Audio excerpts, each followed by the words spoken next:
कारण पांडवांना 3 पाप होती. त्याच्यातलं एक सांगतो फक्त नंतरचं. एक गोत्रवधाचं पाप होतं पांडवांना. गोत्रवध म्हणजे आपल्या गोत्रातली बऱ्याचपैकी पांडवांच्या हाताने माणसं मृत्यू पावली, म्हणून निर्जला एकादशीचं व्रत पांडवांनी धर्मानं अनुकरणात आणलं. निर्जला नावाच्या एकादशीचं ज्ञानोबारायांच्या सोहळ्याच्या अगोदरची जी एकादशी ती ज्ञानोबाराय तुकोबारायच्या सोहळ्यांच्या अगोदर जी पालखीवारीच्या आधी सोहळ्याच्या आधी एकादशी येते ती निर्जला एकादशी असती.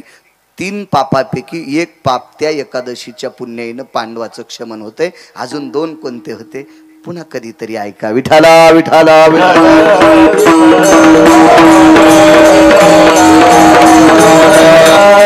आणि पांडवांना यज्ञ जो करायला लावला विटेवरच्या मालकानं, स्वतःला एका कर्मातून मुक्त होण्यासाठी विटेवरच्या मालकानं यज्ञ करावा लागला. 7व्या अवतारातल्या काही चुका होत्या, करावं लागलं स्वतः देवाच्या मालकाला.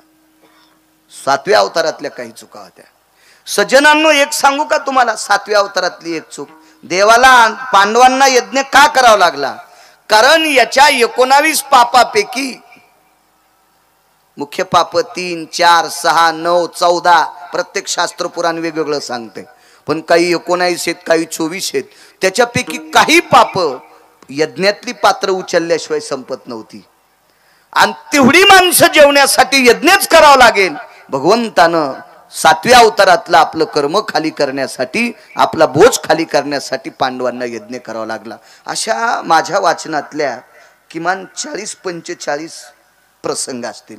त्याच्यातला एक सांगतो. 7व्या अवतारामध्ये भगवान प्रभू रामचंद्राने एका साधूला जेवू घातलं. चौधरी आप्पा जेवू घातलं. आणि जेवू घातल्याच्या नंतर दादा पाटील पाणी द्यावं लागतं की नाही? पण पाणी नाही दिलं. कारण काय पाणी द्यावांना? त्या महाराजाला जीव घालणं शक्य होतं, पण त्यानं एका घोटात 1 समुद्र प्यालता. आणि यात जो किती होते? 7. आणि 7 घोटात तहान जाती का? एकाच मने माझा पिता जयाने प्राशिला, म्हणून मी बहुभीते गया साधू कुळाला. लक्ष्मी स्वतःहून म्हणत होते एका घोटात माझा पिता पिऊन टाकला. त्या व्यक्तीचं नाव होतं महर्षी अगस्ती. आणि त्या अगस्तीला सांगितलं 7व्या अवतारात आता पोटभर जेवले, माफ करा, पाणी देऊ शकत नाही. ते म्हणले कशाला बोललं जेवायला? माफ करा, पुढच्या अवतारात पाणी पाजील. कधी पाजलं माहितीये? गिरी गोवर्धन उचलीला, नखावर गोवर्धन धरला. सगळे गवळी गोपी वासर गिसर सगळे मध्ये घेतले. 7 दिवस 7 रात्र पाऊस पडत होता. शिळावर शल्या धारी रक्षिले गोकुळ नखी धरी लागे रे, निर्भय लोक पाळ अवतरले हारी. जय देवा कृष्ण नाथा राई रुखमिनी कांता, आरती ओवाळीन तुम्हा देव किसुता. बाळू महाराज लिखितम नाही बा, मालकांचं लिखित आहे. हत्तीच्या सोंडे सारख्या धारा पडल्या. शिळा वर्षल्या धारी मेघ जो कडाडेला, शिळा वर्षल्या धारी हत्तीच्या सोंडे सारख्या धारा पडत होत्या. 7 दिवस 7 रात्र. शेषाला सांगितलं कराळ, आळ केलं. आणि 14 समुद्रा इतकं पाणी एका तोंडातून वाहत होतं. आणि म्हाताऱ्याला सांगितलं ही पाणी प्या बाबाजी या. आणि तोंड लावलं म्हाताऱ्यानं आणि तृप्तीचा ढेकर द्यायला. बस झालं गडे कृष्णा. तेव्हा इंद्राला सांगितलं आता पाऊस बंद कर, मागचं कर्ज पुढं. असं काही कर्ज होतं. याच्याकरता पांडवांना यज्ञ करायला लावला. तो उचिष्टकारी धर्मा घरी सांगतोय. माझे निवृत्ती दादा का म्हणतात धर्माच्या घरी विटेवरच्या मालकानं उष्ट काढलं? तो प्रसंग असा आहे. सगळे नियोजन, पात्र कोणी टाकायचं, मीठ कोणी वाढायचं, पाणी कोणी द्यायचं, भात कोणी वाढायचा, पोळी कोणी वाढायचं, तूप कोणी वाढायचं, स्वयंपाक करून तूप वाढायचं काम भीमानं केलं. पांडवाच्या यज्ञात आचारी भीम होते. कारण भीमावर अन्नपूर्णेची कृपा होती. अन्नपूर्णेची कृपा होती. एवढा मोठा सुंदर स्वयंपाक. वैकुंठवाशी माधव महाराज मगर सांगायचे. मी रंगनाथ गुरुजी परभणीकरांचं सुद्धा एक वाक्य एका महात्म्याच्या मुखारविंदातून ऐकलं, कारण मी ते दोन्ही महात्मे स्वतः बघितलेले नाहीत. म्हणे भीमानं केलेलं वरण जर वाळलेल्या झाडाला टाकलं संध्याकाळी उरलेलं, तर सकाळच्याला झाडाला पाला फुटत होता. एखादा म्हणील ही अंधश्रद्धा आहे, तुला काय म्हणायचं तर म्हणणं सुमळ्या. मानील तो देईल काय, न मानील तो नेईल काय. वैराजो काय घेणे त्याला. एक जण म्हणला साखर कडू आहे, तुला जे म्हणायचं म्हण ते कडू. एक जण म्हणला साखर कडू आहे, तर मी म्हणला तुला काय म्हणायचं तर म्हण रे कडू. साखर म्हणालो मी, त्याला कडू कशाला म्हणू. तू ठरव ना, खारट म्हण, कडू म्हण, आंबट म्हण, तुरट म्हण, तू म्हण, पण साखर गोडच आहे ना. तसा पुराणीचा रस गोड आहे ना.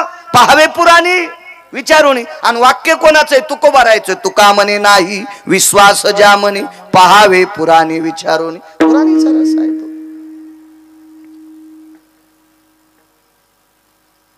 सकाळच्याला झाडाला पाला फुटत होता.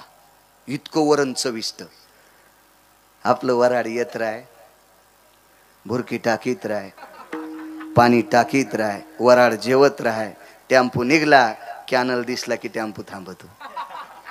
पंचमीला निघलेलं वऱ्हाड अष्टमीला घरी पोहोचलं. कशी राहीन इतकी भुरकी पोटात ती. हे आपलं वरण. आपले वर्ण खाल्ल्याच्या नंतर मंदिरात झोपल्यावर एका माणसाच्या तोंडातून इतक्या वाफा येऊ लागल्या.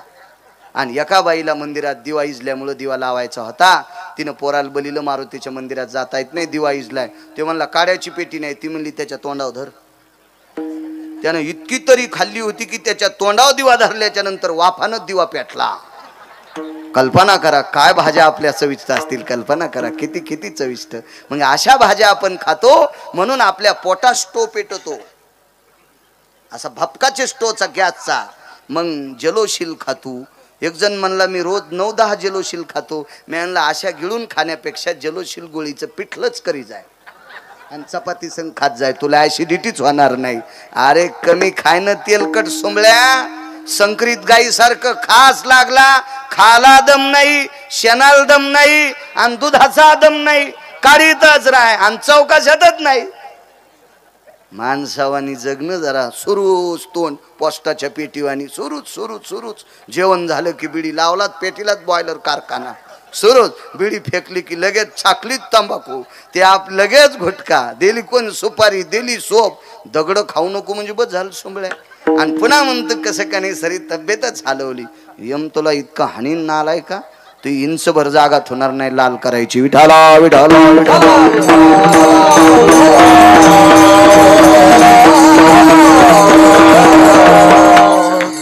चविष्टता होती भीमाच्या हातात. स्वयंपाकाचं काम भीमाकडे, पत्रिका वाटायचं काम अर्जुनाकडे आहे, नमस्कार करायचं काम धर्माकडे आहे, गंध लावायचं काम स्वतः धर्माकडेच घेतलं. म्हणजे गंध लावणे आणि नमस्कार करणे ही सगळी कामं वाटून दिली. पहिल्या दिवशीचा यज्ञ आरंभ झाला. तो उचिष्टकारी धर्माघरी सांगतोय. यज्ञाला आरंभ झाला. 1400 लोक होते. पाणिनीची सुक्त म्हणणारी 14. आपल्याकडे सुद्धा याग आहे ना, मला वाटतं रुद्रयाग आहे. वा वा, रुद्रयाग आहे आपल्याकडे. स्वाहा न भय रुद्र भय जज्ञिरेनाम यदं रुद्र प्रणमोच्च भवस्ततोति रुद्राय महारुद्राय प्रवजतो अंजनी सुताय सगर्भप्वायुनंदना रामानुरः सर्वस्थितो यत्र तेचि भवज्जायतो संन्यासस्थिताधिष्ठितं पवित्रो महारुद्राय मुच्यते यत्स्वाहा. असे ते मंत्र म्हणत असतात ते लोक. मी 27 वर्षापूर्वी पाठ केले ते. अजून डाटा डिलीट होत नाहीत ते. मोबाईल लय खास दिलाय पंढरपुरातल्या मालकानं, होत नाहीत ते डिलीट. रुद्रयाग आहे तुमच्याकडे स्वाहाकार. फक्त 1400 लोक होती मंत्र म्हणण्यासाठी. 1400 लोक. पाणिनीचे सुक्त. केळीच्या पानासारखी जी पातळ, टोकदार सुईच्या आणि सारखी टोकदार झोप. काय ते मंत्र म्हणायचे. ते मंत्र ऐकत असताना बाकीच्या लोकांना असं वाटायचं की आपण कुठे आहेत. असे ते नादब्रह्मच असतो तो. ह्या लोकांची स्वर ऐकल्याच्या नंतर, हे बोल ऐकल्याच्या नंतर, मृदंगाचे त्या रुचा ऐकल्याच्या नंतर असं हृदय हलतंय, हृदय हलतंय. एवढी मोठी पात्रता त्यांची. 1400 लोक. त्या प्रत्येकाला जेवायला सोन्याचं ताट होतं. पहिल्या दिवशीच्या आहुत्या आटपल्या. आपली सोहळे उतरली आणि ती भूदेव जेवणा करता आपल्या यज्ञशाळेकडे अन्नशाळेकडे ती निघून गेली. आणि भगवंतानं सांगितलं बसवा पंक्ती. बसली पंगत. तर पहिल्याच पंक्तीला 43,832 लोक बसलेली होती. कोणी मोजली माहिती आहे? संजयानं. एक जण म्हणला महाराज भारतीय युद्धामध्ये संजय हा कौरवाकून होता, मग तो कसा वाचला? म्हणलं तू या साडूला विचारणं जाऊन, ते सांगन तुला. फक्त त्यानं दारू नाही पेल्या विचार. त्यानं दारू पेल्यावर तू जाशील साडूला विचारला संजय कसा वाचला. काय मूर्खासारखे प्रश्न करतात काही काही माणसं. संजय युद्धभूमीवर नव्हता. संजय हा घरात बसल्या बसल्या त्या अंध व्यक्तीला टीव्ही दाखवत होता. व्यास कृपा दीपक संजय जहाला. आणि त्या संजयानं घरी बसल्या बसल्या सांगितलं 43,832 लोक एका पंक्तीला आहेत. धर्माने गंध लावला.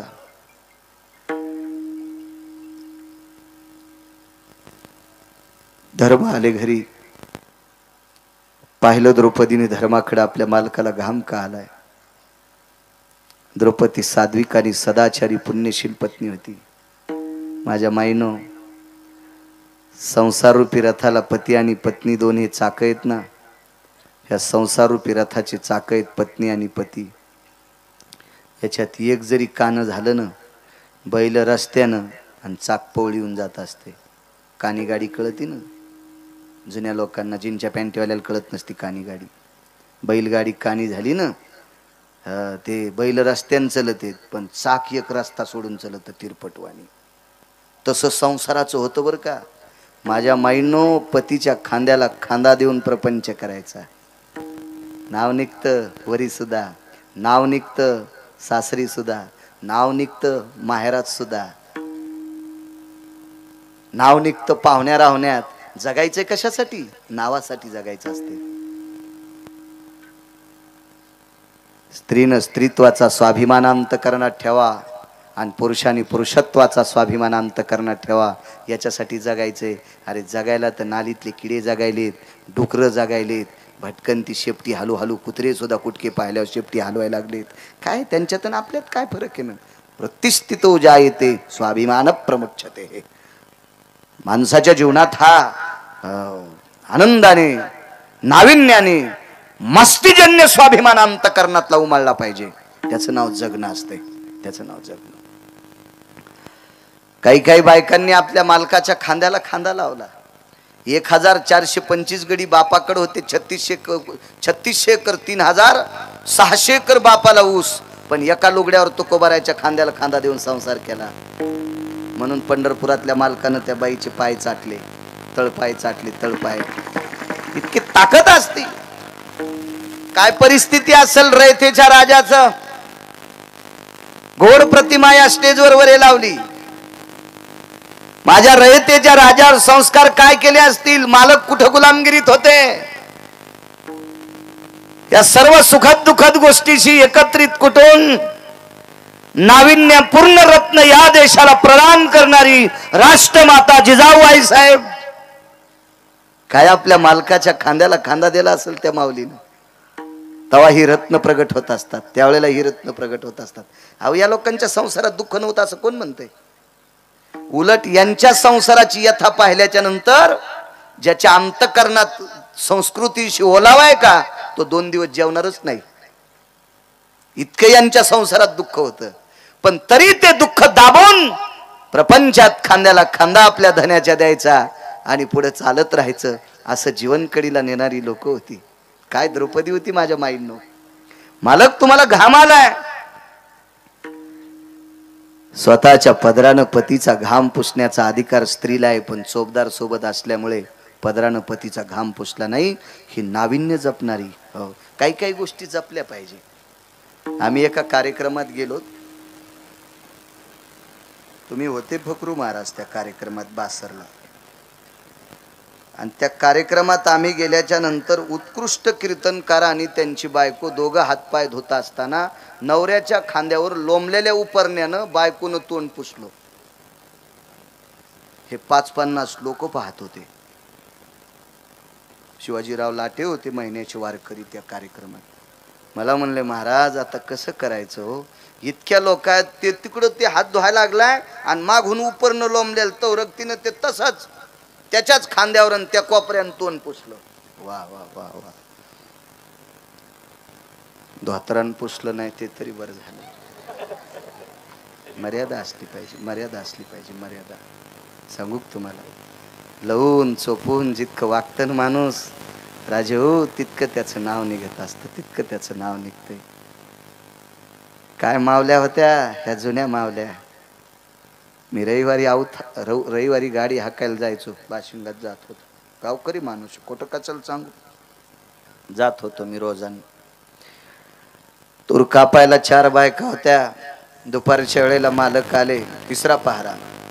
मालक आले, मालकाला बांधावर बघितल्या बरोबर तूर कापणाऱ्या बायकांनी आपला पदर सावरला.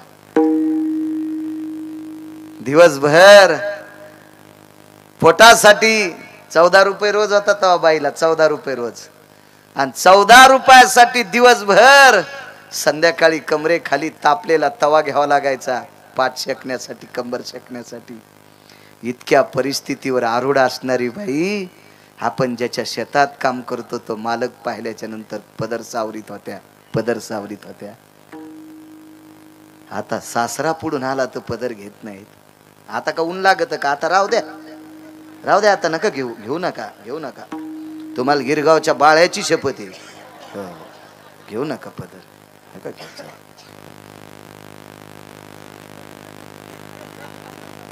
तुम्हाला एक सांगू का माझ्या माईंनो, माफ करा, कशा करता बोलतोय मी. ज्या संप्रदायाच्या नावानं भाकरी खातो त्या संप्रदायानं तुम्हाला डोक्यावर घेतलंय.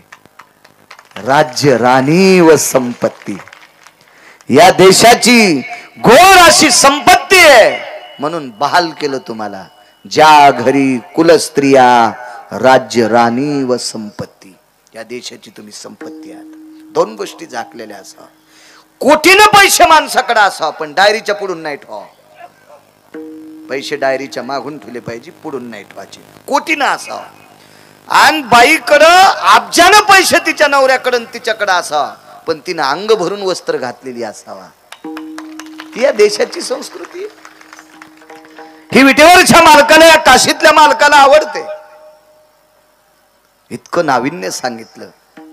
अंग भरून कपडे घालण्यामध्ये एवढं मोठं नाविन्य आहे. मालक इति वरुधा काये स्वेदाती जायते. काया म्हणजे शरीर आणि स्वेद म्हणजे घाम. का घाम येतोय.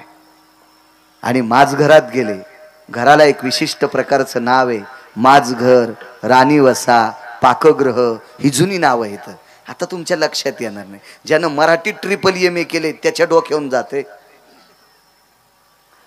तर तुम्ही परीक्षेत नापास होता पण घरात इंग्रजी 70% बोलतात आणि इंग्रजी पेपरात 0%. आणि घरात तर मात्र 70% इंग्रजी बोल. अहो, एक बाई बँकेत पैसे उचलायला आली. मी म्हणलं काय चाललं आजी. लय टेन्शन आलंय महाराज. आणि करा सही तर लावा शाही. म्हणजे सही करता येईन. टेन्शन शब्द मराठी आहे का. मी म्हणलं आजी आमचं घर जवळ आहे, येता का चहा घ्यायला. नाही महाराज आता लय बिजी आहे. अरे मी म्हणलं आगाऊच बघ बाई म्हातारी, इतकी बिजी. म्हणजे अंगठा देणाऱ्या बाईचे सुद्धा संस्कृत डोक्यावर आहे. संस्कृत ती काय इंग्रजी डोक्यावर. इंग्रजी सही करता येईल. मूर्खपणाचं टोक आहे. आपले शब्द सांभाळले पाहिजे. नाविन्य आपल्या शब्दामध्ये. माझा मराठाची बोल अमृतातेही पैजा. काय ताकद आहे. पुन्हा एका ठिकाणी ये मराठीचे नगरी ब्रह्मविद्येचा सुकाळू करी. मालकांची वाक्य आणि या लोकांचे वाक्य एका एका अक्षरात आहे माझा रमाकांत आहे माझा हरी एका एका अक्षराता एका एका अक्षराता एका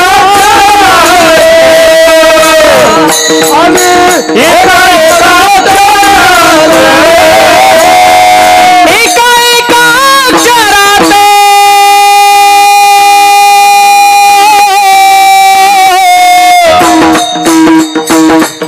आहे माझा रमाकांत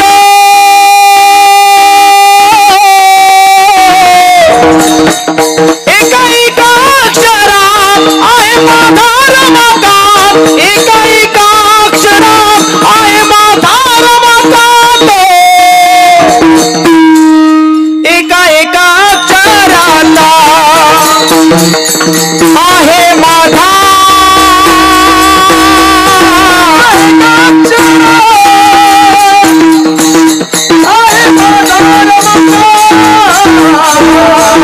एका एका अक्षरात आहे माझा रमाकांत एका एका अक्षरात आहे माझा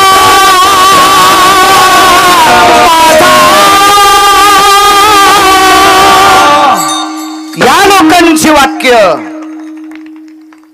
ते वाक्य नसून त्या प्रत्येक अक्षरात जगाचा बाप आहे ते अक्षरे नवती देखा ब्रह्म साम्राज्य दीपिका जुन्या लोकांची वाक्य ध्यानात ठेवत जा माझ घरात नेलं विचारलं मालक वरुताति कायाम स्वेदाति जायम सदुःखेन किमं कोति भवाना काय कारण आहे कसलं दुःख आहे काय कारण आहे द्रौपदी यज्ञातलं पूर्ण नियोजन झालं पण पात्र उचलायची सेवा कोणाकडे दिली नाही कन्यांनी द्वारकेच्या मालकानं पात्र उचलायचं काम ठेवलंय द्रौपदी फार मोठा अपमान आहे 43,832 लोक एका पंक्तीला बसलेत ही पात्र उचलायची कोणी आणि दुसरी माणसं बसायची कधी कधी बसायची दुसरी माणसं कधी बसायची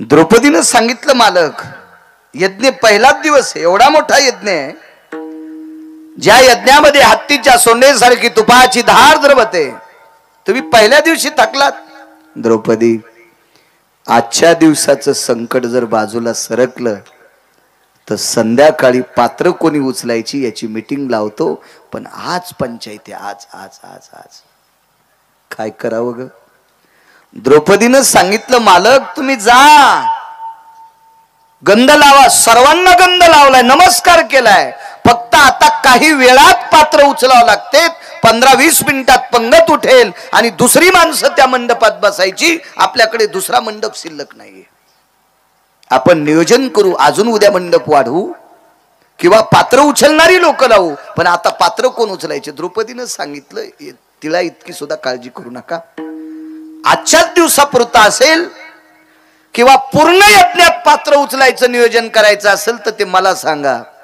धर्माला दुःखात थोडासा राग आला द्रौपदी तू मला शिकवते ऐका ना मालक ऐका मालक मी एकांतात बोलते त्याचा अवमान नाही ऐका फक्त तुम्ही पात्र उचलायचं सांगता ना मालक तुमच्या नावाचं कुंकू कपाळाला लावते या कुंखात इतकी ताकद आहे मालक या कुंखात इतकी ताकद आहे हे पात्र उचलायची ताकद त्या ताकदीत आहे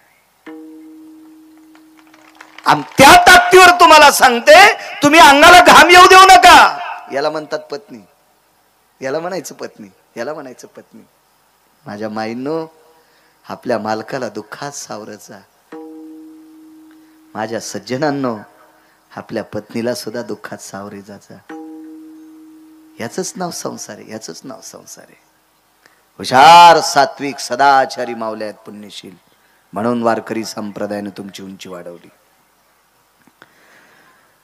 धर्मानं सांगितलं द्रौपदी खरंच काही काळजी करू नका, काहीच नाही, काहीच नाही, काहीच काळजी करायची नाही. भगवान कृष्ण परमात्म्याची प्रतिमा होती सुवर्णाची, आणि ती सुवर्णाची प्रतिमा पाटावर ठेवली. प्रतिमा होती मालकाची.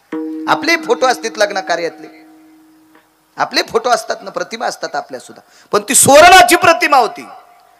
चंदनाच्या, बावनिया चंदनाच्या पाटा चौरंगावरती प्रतिमा ठेवली. आणि प्रत्यक्ष चेतन विटेवरचे मालक कृष्ण परमात्मा यज्ञात आहेत, प्रत्यक्ष देव यज्ञात आहे. पण बाईने तिथं कसं जावं, उचित नाही. म्हणून विटेवरच्या मालकाची कृष्ण परमात्म्याची प्रतिमा पाटावर ठेवली. तो उचिष्टे काळी धर्मागरी याच्यावर सांगतोय, ती प्रतिमा ठेवली. पूजा करता येत नाही का? कारण तो जिवंत आहे, तो जिवंत आहे, जिवंत आहे, तो जिवंत आहे. पदराची वटी केली आणि ब्रह्मांडाच्या मालकाला सांगितलं, जगदानंद कंद जगतपते, देवा तुझ्या आग्रह करता, देवा तुझ्या म्हणण्यामुळे, दादा म्हणायची ती, दादा बहीण मानायची भगवान द्रौपदीला, दादा तुझ्या आग्रह करता, दादा तुझ्या म्हणण्या करता, दादा तुझ्या नियोजनात रे माझ्या मालकांनी या यज्ञाचं आयोजन केलेलं आहे. देवा तुझा वरदहस्त या यज्ञाला आहे, देवा तुझी कृपा या यज्ञाला आहे, देवा तू मूर्तिमंत इथं सहकार्य या यज्ञा करता करतोस रे. म्हणून माझ्या सर्वसामान्य पतीने तुझं ऐकून या यज्ञाचं आयोजन केलंय, नियोजन केलंय. देवा बघ रे, बघ रे, माझ्या मालकाला घाम आलाय, देवा बघ पात्र उचलायचं नियोजन कर रे देवा, कर ना तू, कर ना देवा, कर नियोजन, कर कर कर कर. देवाने विचार केला, मी प्रत्यक्ष यज्ञात असताना माझ्या सुवर्णेची प्रतिमेची आराधना द्रौपदीनं का करावी, म्हणून तितक्या पंगतीतून भगवंत माझ घरात आले. धर्म त्या कोपऱ्यात एका खोलीत होते, बेचैन होते धर्म, आता पात्र कोणी उचलायचे. भगवान माझ घरात आले. द्रौपदी देवाच्या पुढे पदर पसरून बसलेली होती. तिचं अंतकरण किती रडत असेल ते देव जाणे. तिथं आल्यावर देवाच्या लक्षात आलं, पात्र उचलायचं काम सांगत होती. भगवान द्रौपदीच्या पाठीमाग आहेत. 43,832 लोक जेवायला बसलेले आहेत. पंचपक्वान्नाचा बेत आहे. भगवंत द्रौपदीच्या पाठीमागे आहेत. ते भगवान वाकले आणि द्रौपदीच्या पाठीवर देवाच्या डोळ्यातला पाण्याचा थेंब पडतोय. पाहिलं वरे, दादा आलास होय, ताई का रडतेस? दादा बघ बालक त्या घरात पडलेत, घामान स्वेदान वरुता ती काया यद भ्रतारे वचज्जायते. माझ्या मालकाचं अंग स्वेद म्हणजे घामानं चिंब झाले रे देवा. यज्ञातल्या सर्व कामाचं नियोजन झालं रे प्रभू, पण पात्र उचलायचं राहिले. स्वतःच्या पितांबरानं द्रौपदीचे डोळे पुसले. ताई हा पाठीराखा भाऊजीच्या पाठीमागे, त्या बहिणीला कशाची चिंता आहे, काय काळजी करू नकोस. लागलीस तोंड फिरवलं. दादा पाटील रूप बदललं, भगवान महाराज रूप बदललं, साधं रूप घेतलं. धोत्राच्या आच्यागोच्या खोसल्या, सगळी पात्र उचलली, बसली दुसरी पंगत. हरी गजर सुरू झाला, गजर सुरू झाला. त्यावेळेला वदनी कवळ घेता नाम घ्या श्री हरीचे, हा श्लोक नव्हता. उच्चतोणति पात्रे मखेस्तु जायम शुद्धा निवारणायाम तृष्णाधिजायम रसनाय प्रगल्भेषु पुनितोषि पाकम यत पारणेरजयो नाम सुतृप्तेषु जायाम. नमः पार्वती पते हर हर हर हर हर महादेव असे श्लोक म्हणायचे त्यावेळेला. तो श्लोक झाला. धर्माने अंग टाकलेलं उठले. विचारलं द्रौपदी एका पंक्तीला जेवणाचा डबल श्लोक का होतोय? मालक ऐका ऐका. पंगत दुसरी बसली, मालक दुसरी बसली, पंगत दुसरी बसली. धर्मानं विचारलं द्रौपदी वेडी आहेस की काय ग? पहिल्या पंक्तीची पात्र उचलली नाही याच्याकरता माझं अंग घामानं चिंब झालंय आणि तू दुसरी पंगत बसली म्हणतेस? मालक मी जीवनात एकही गोष्ट खोटी बोलली नाही. केल्या चुका 3, पण त्या खोटं बोलण्याच्या चुका नाहीत. त्याच्यातली एक चूक आहे दुर्योधनाला हसली. अजून 2 चुका आहेत. पण तुमच्याशी झळ लागेल अशी कुठलीही चूक केली नाही. मालक एकदा बघता आज्ञा नाही देत, आज्ञा नाही देत, आदेश नाही करत. तुमचंच कर्तव्य म्हणून दुसऱ्या पंक्तीत बसलेल्या लोकांना हात जोडून येता का? धर्म गेले, सगळ्यांना गंध लावला, हात जोडले आणि पहिल्या पंक्तीतली माणसं विडे घेत होती. विडे जेवल्याच्या नंतर विडे घेत होती. धर्माला आता घाम नव्हता आला ना अप्पा बाबा, घाम नाही आला. धर्माचं आता अंतःकरण रडत होत. आणि रडत रडत धर्माने विचारलं द्रौपदी, हे द्रौपदी जे पात्र उचलण्याची पंचायत याच्याकरता घाम येत होता, आज आनंदाचे अश्रू डोळ्यातून येते. पात्र कोण उचलले? त्यावेळेला द्रौपदीचा उमाळा दाटून आला आणि पाटावर टेकलेल्या प्रतिमेकडे पाहिलं. तो उचिष्टे काढी धर्माघरी, तो उचिष्टे काढी धर्माघरी, तो उचिष्टे काढी धर्माघरी. ब्रह्मांड उतरे शांत ब्रह्मांड उतरे शांत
ताकद आहे राजो.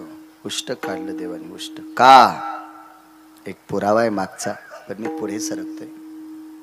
ऐकिला असं ग्रहित करा. पात्र उचलण्यात फार मोठं पुण्य आहे. म्हणून सज्जनांनो तुम्हाला सांगतो, पंक्तीतले पात्र उचली जा. कारण पुराणाचा असा एक दिलासा आहे की सर्वात मोठं दान कोणतं श्रेष्ठ असेल तर ते अन्नदान आहे. पैसे दान करत असताना एखाद्या वेळेस पाप करू शकते. द्रव्य पात्र विचारून द्रव्य पात्र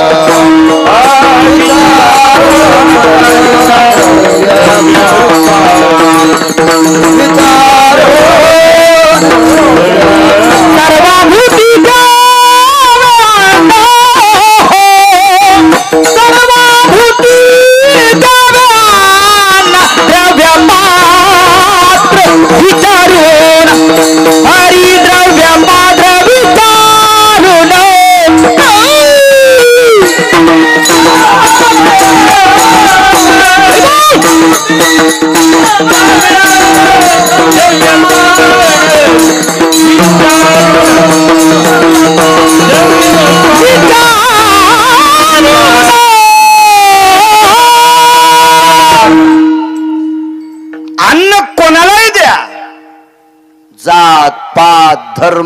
पंथ, काही विचार करायचा नाही. भुकेल्याशी द्यावे अन्न, भुकेल्याशी द्यावे अन्न, शपथ पुरावे. सर्वाभूती द्यावे अन्न. कोणी असो, भूत या शब्दाचा अर्थ जीवसृष्टी. तुम्हाला एक माहित आहे, एक दिव्य तेजस्वी साधू धर्मानुरागे तिथे तुरागे, यद धर्मशीलो ती पुण्येति शीलो, यद जायति शीले उदरो न पोक्षः. या सत्तेवर आरूढ असताना आपल्या पोटाची खळगी भरीत होता तो. त्या व्यक्तीनं स्वाभिमान कधी चुलीत घातलेला नव्हता. त्या व्यक्तीचं नाव होतं कपोत कल्पित. धान्य येचले चौधरी बाबा, खळ्यावरचे धान्य येचलं मात्र म्हणते त्याला. भाकरी केल्या 3, देवाला ठेवलेली भाकरी गाईला दिली.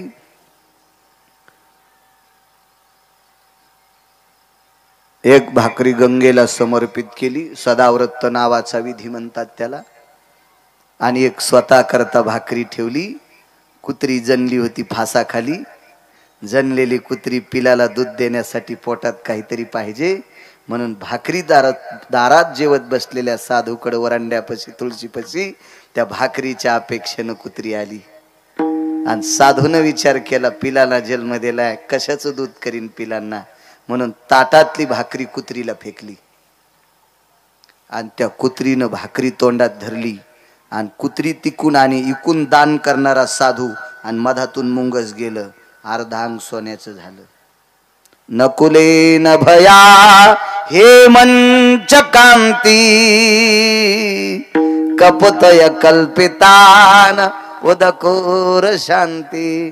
तत्राति जायम शुनिचैवती नाम, भोक्तवे न जायम मखेषु शुद्धि. वाचिता जरा मागचं कधी कधी. भांगाऱ्याचं काय वाचिता तुम्ही? इतिहास चांगल्यांचे वाचा. विटेवरचा मालक आपल्याला वाचील. जे सकाळी पाणी नेत नाही त्याचं कशाला वाचिता आणि कशाला त्याचं हिचकिता? आपला संसार हिचकून जाईन. भंगिऱ्याचं हिचकी जाऊ नका, चांगल्यांचं हिचका. अन्नदानाची ताकद आहे. पैसे दान दिल्यावर कधी कधी पाप लागू शकते. कारण सोंग कोणी घ्यालय? सोंग कोणी घ्यालय? महाराजाचं सोंग घेऊन एक आला आणि एका माणसाने त्याला 100 रुपये दिले. त्यानं 77-78 रुपयाचं एक वेगळ्या विशिष्ट प्रकारचं पाणी पिलं. नाव नाही सांगता येईल त्या पाण्याचं. 100 रुपये श्रद्धेने एका माणसानं दिले आणि 77-78 रुपयाचं विशिष्ट प्रकारचं पाणी त्यानं पिलं आणि घरी जाऊन लेकरा बाळांना मारलं. ते पाप पैसे देणाऱ्याच्या बोकांडीवर पडलं. म्हणून द्रव्य पात्र विचारून, द्रव्य कोणाला नाही द्यायचं, सत्पात्री गेलं पाहिजे. एक लक्षात ठेवा, मला असं वाटतंय संप्रदायातल्या लोकांनी काटेकोरपणाने एक जपलं पाहिजे. आपण वारीत जातो, शेजाऱ्या पाजाऱ्याची जी रस्त्यावरची जी खेड्याची अशी गाव आहेत का रस्त्याच्या कडेला पालखी मार्गावर, खेड्यापाड्यातल्या मावल्या 4-2 बाजरीच्या भाकरी, 4-2 चपात्या, एखादी पुरणाचीच पोळी, काही मुद्दाम होऊन वारकऱ्याला आडवं घेतात. घ्या ना महाराज, घ्या ना, घ्या ना, घ्या ना, घ्या ना, इतक्या श्रद्धेनं. एक दिंडी चालली होती, मी तिथं हजर होतो. एक बाई डोक्यावर गवताचा भारा होता, तिच्याकडे 2 म्हशी होत्या आणि दिंडी जाता जाता गवताचा भारा वट्यावर टेकला. पिशवीतले 5 रुपयाचा ठोकळा काढा, गवत कापल्याने हिरवे जर हात झालेले होते. पदर घेतला डोक्यावर आणि त्या पिशवीतले 5 रुपये त्या पालखीत टाकले. हात जोडले, देवा कामामुळे येऊ शकत नाही रे देवा, पण माझ्या लेकराला आशीर्वाद दे. इतक्या श्रद्धेनं दातृत्व करणारा देश आहे. मला असं वाटतं इतक्या श्रद्धेनं जर आम्हाला कोणी पैसे देत असतील तर आम्ही त्याचे गुटके खाल्ले नाही पाहिजे. खालून संसार पेटन, खालून आम्ही बिड्या नाही वाढायला पाहिजे, आम्ही तंबाखू नाही खाल पाहिजे. निदान आमच्या 3 लोकांना पक्वाद्यानं, गायकानं, कीर्तनकारानं. तुम्ही काऊन टाळ्या वाजिल्या आणि तुम्ही इशीच खा. है का नाही? आमच्यावर घेतल्यावर मोठी खसखस पिकती तुमची. हा, तुम्ही कशा करता सप्ते करायला लागले? महाराज श्रीमंत करण्यासाठी, पक्वादे श्रीमंत करण्यासाठी, गायक श्रीमंत करण्यासाठी, आणि तुम्ही सोनाराच्या फुकणीसारखे असेच इकडून वारे तिकडे तिकडून वारे इकडे. महाराज तुमच्या गावातल्या 100 पोरांनी तंबाखू सोडायला पाहिजे. मी बोटा सगट पाया पडेल त्यांच्या. इथं बसलेल्या 200 बायकांनी नस सोडा, तंबाखू सोडा. मी त्या दिवशी वरुडीत पण सांगितलं होतं तंबाखू सोडायला पाहिजे. आणि जी सासू तंबाखू सोडितच नाही का, 7वीत पोरग जाऊस तर पोराच्या माईनं सासूचं तोंड त्याच्या गालाला लागू द्यायचं नाही, कारण ते पोरग विषारी होईल. आजीचं तोंड त्याच्या गालाला लागूच द्यायचं नाही. आमची 90,000ची मसड बिमार पडली, तंबाखू खाणार बाई कोट्यात गेलती म्हणून. मसड बिमार पडली, इकली म्या, कासच जाळली तिनं, दुधाच आलं नाही. 90,000ला घेतली होती मसड म्या. डॉक्टरनं सगळे पर्याय केले, मसड दुरुस्त झाली नाही. मी म्हणलं साहेब झाला असेल काय? म्हणले तंबाखू खाणार बाई. मी म्हणलं आमची इथे एक बाई रातच्या तंबाखू खाती आणि पहाट थुकती, काय तोंडी शरी असेल. आणि तीच शेण आणायला गेलती, त्याच्या वासान मसड बिमार पडली. मसड मसड तर तान लेकरू किती बिमार पडन याचा विचार करा ना. आजीला जराशी तरी वाटावा. काय म्हणालो मी? आजीला जराशी तरी वाटावा. तंबाखू खाऊन त्या चिमुकल्या लेकराच्या गालाला तोंड नाही लावा. म्हणून आजीनं आजच्या सप्त्यात उद्यापासून तंबाखू खाणं बंद करावा. आणि त्या तंबाखूच्या वाचलेल्या पैशावर पोराला पेन्सिल द्यावा, पोराला पॅड घेऊन द्यावा, पोराला दप्तर घेऊन द्यावा, पोराला टिफिनचा डब्बा घेऊन द्यावा नातवाला. तिचा नातू कलेक्टर झाल्याशिवाय राहणार नाही. हो, वाचव ना म्हातारे तितके पैसे, वाचव ना. माणसं उगच म्हणते तो परिस्थिती हलवली. आपल्याकडे इतकी मोकार टेकन चौघीत लुगडं एक झालंय विनाकारण विनाकार. अहो पैसी जगाची मालकी नाही, ती कोण्या बी ठिकाणी खर्चायची नाही. माणसाची बायको महाराज पाठीताना कोणासोबत पाठीत नाहीत. लग्नाला पाठवायची असेल, यात्रेला पाठवायची असेल, एखाद्या कार्यक्रमात पाठवायची असेल, कीर्तनाला पाठवायची असेल तर पाय पाय धाडीत आहेत का? कोणाच्या ऑटोत चालली, कोण संघ आहे असं विचारतात का नाही? कोण? माणसं. कोणाला? आपल्या बायकोला. मग माणसं माणसांची बायको पाठीत असताना विचार करून व्यक्ती सोबत पाठीतात. पैसा कोणाची बायको आहे? पंढरपुरातल्या मालकाची. मग 500ची नोट घुटक्यासाठी मोडल्याव त्याला किती आनंद वाटत असेल. वा वा वा वा वा, काय जनता गोड वागायली. गव्हाला वंब्या आल्याव आणि ज्वारीला कणसा आल्याव ते मुंडक्यासारख्या गारा पाडीत आहे. त्याला राग